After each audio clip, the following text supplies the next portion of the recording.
بسم اللہ الرحمن الرحیم۔ لیلۃ القدر انسان کو نصیب ہو، اس کی تلاش میں ہمیں کام کیا کرنے چاہیے؟ میں گنتی کے 5 منٹ میں انشاءاللہ اس کو مکمل کرتا ہوں۔ سب سے پہلا کام، سلف صالحین غسل کا اہتمام کیا کرتے ہیں۔ آج یہ بھی رویہ آپ کو دیکھنے کو ملے گا، جس نے اعتکاف بیٹھنا ہوتا ہے کہتے ہیں یہ غسل نہیں کرے گا، اور یہ رویہ درست نہیں ہے۔ پاکیزہ انسان کو رہنا چاہیے۔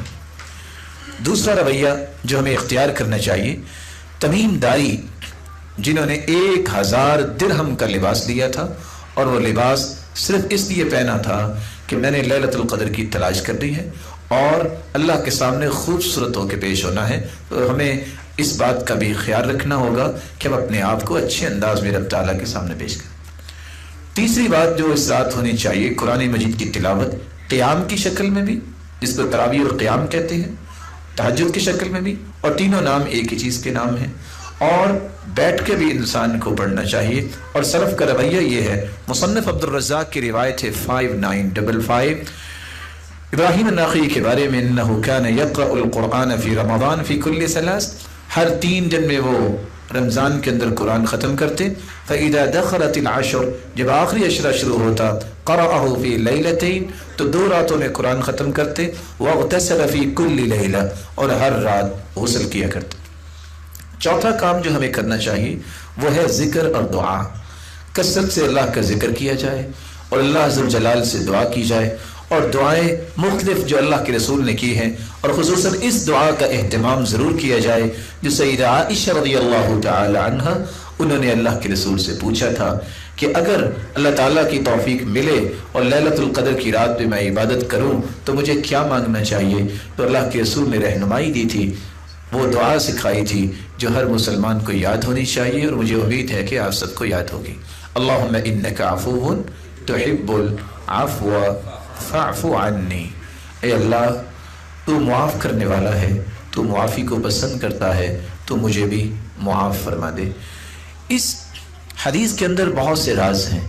سیدہ عائشہ رضی اللہ تعالی عنہ کی انتہا درجے کی حرص دیکھیے کہ وہ ہر وقت وہ بات پوچھتی جس سے امت کو نفع مل جائے۔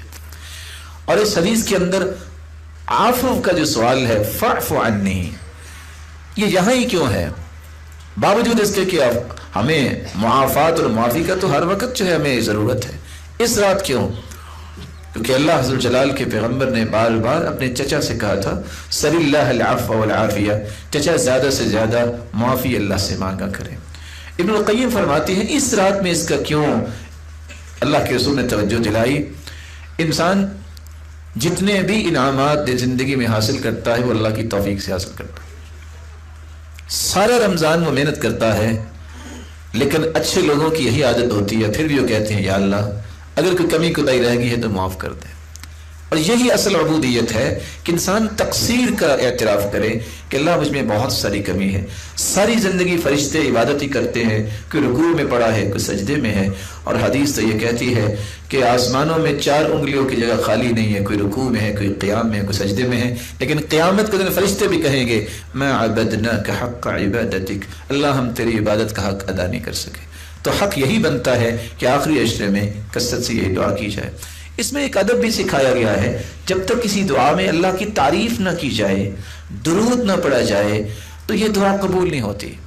درود نہ پڑھا جائے آسمان تک دعا پہنچتی نہیں ہے۔ تو اس میں دیکھیے پہلے اللہ کی تعریف ہے، اللہم انک عفو تحب العفو فاعف عنی، تو اس لیے اللہ کے رسول صلی اللہ علیہ وآلہ وسلم نے یہ سکھائی۔ اس میں تعریف بھی ہے اور اللہ کے ساتھ حسن ظن بھی ہے، اللہ تو معاف کرنے والا ہے، حسن ظن پیدا ہو رہا ہے، اس لیے تو مجھے بھی معاف کر دے۔ اور انسان کی تو ہر وقت ضرورت ہوتی ہے کہ اللہ تعالیٰ اسے معاف کر دے۔ نوافل اور قیام اس کا بھی اہتمام ہو، اور صدقے کا بھی اہتمام کرنا چاہیے۔ اور آخری بات، کون سے ایسے اعمال ہیں کہ میں لیلۃ القدر کے برابر اجر لے سکتا ہوں؟ ایک عمل ہم نے پچھلی مجلس میں بھی بیان کیا، عبداللہ ابن مسعود رضی اللہ تعالیٰ عنہ کی روایت، بلکہ 4 روایتیں پیش کی تھی۔ من صلی 4 بعد العشاء لا يفصل بينهن بتسلیم عدلن بمثلهن في لیلۃ القدر، جو عشاء کی نماز کے بعد 4 رکعتیں اکٹھی پڑھتا ہے 2 کے بعد سلام نہیں پھیرتا، اللہ تعالیٰ ان 4 رکعتوں کا اجر اسے لیلۃ القدر کی 4 رکعتوں کے برابر عطا کریں۔ دوسرا عمل عبداللہ ابن عمر سے روایت ہے، اور یہ روایت سے صحیحہ کی ہے 2811 الا انبئکم بلیلۃ افضل من لیلۃ القدر، اللہ کے رسول نے فرمایا کہ میں تمہیں لیلۃ القدر سے بھی افضل رات نہ بتاؤں؟ حارس الحرس فی ارض خوف لعلہ الا یرجع الی اہلی، ایسا انسان جو مسلمان ہے، جو اس بات پہ اپنے آپ کو لگا دیا اس نے کہ میں حفاظت کے لیے رات گزاروں گا، اور اس کے دل میں ہے نہ جانے میں گھر واپس آؤں کہ نہ آؤں، سرحدوں پہ پہرا دے رہا ہے۔ اس روایت کو دیکھتے ہوئے میں کہنا چاہوں گا کتنے خوش نصیب ہیں وہ لوگ جو آج اس ذمہ داری کو نبھاتے ہیں، فوج کے لوگ جن کو اللہ نے ایمان دیا، جن کو اللہ نے کتنا تقوی دیا، اور اللہ عز و جل پر ان کا اعتماد ہے، نماز پڑھنے والے، وہ زکوٰۃ دینے والے، وہ روزے رکھنے والے، کچھ پتہ نہیں گھر واپس آنا ہے کہ نہیں، پھر بھی وہ سرحدوں پہ پہرا دیتے ہیں۔ ایسا انسان کی رات جو ہے وہ لیلۃ القدر سے افضل ہے، لیکن اس کے لیے شروط وہی ہیں جو رسول اللہ صلی اللہ علیہ وسلم نے بیان کی ہے۔ تیسری بات جو سیدنا ابو ہریرہ رضی اللہ تعالی عنہ کی آپ نے پچھلی مجلس میں بھی سنی، اور یہ روایت بھی سلسلہ صحیحہ کی ہے 168 کہ جب وہ رباط کر رہے تھے، رباط کیا ہے کہ دشمن کی چال سے بچنے کے لیے یا اس کی شرارت سے بچنے کے لیے پہرا دینا، لوگ ساحل کی طرف بھاگے کہ کہیں دشمن نہ آ گیا ہو، لیکن بعد میں کہا گیا کہ خیر کی بات ہے سیدنا ابو ہریرہ وہاں رک گئے، سب لوگ واپس آ گئے۔ کچھ آپ کے رکے ہیں، کہا اللہ کے رسول نے فرمایا تھا کہ جو بندہ ایک گھڑی اللہ کی راہ میں کھڑا ہو جاتا ہے وہ حجر اسود کے سامنے لیلۃ القدر کی رات میں کھڑے ہو کے عبادت کرنے سے افضل ہے۔ لفظ کیا ہے؟ موقف ساعہ فی سبیل اللہ خیر من قیام لیلۃ القدر عند الحجر الاسود، مجھے یہاں رکنے دو، میں لیلۃ القدر سے افضل اجر لے کے ہی واپس جاؤں گا۔ رب تعالیٰ سے دعا ہے رب تعالیٰ آپ سب کو یہ رات نصیب فرمائے اور ہم سب کو ایسے اعمال کی توفیق دے جس سے اللہ ہم سے راضی ہو جائے۔ وآخر دعوانا الحمدللہ رب العالمین۔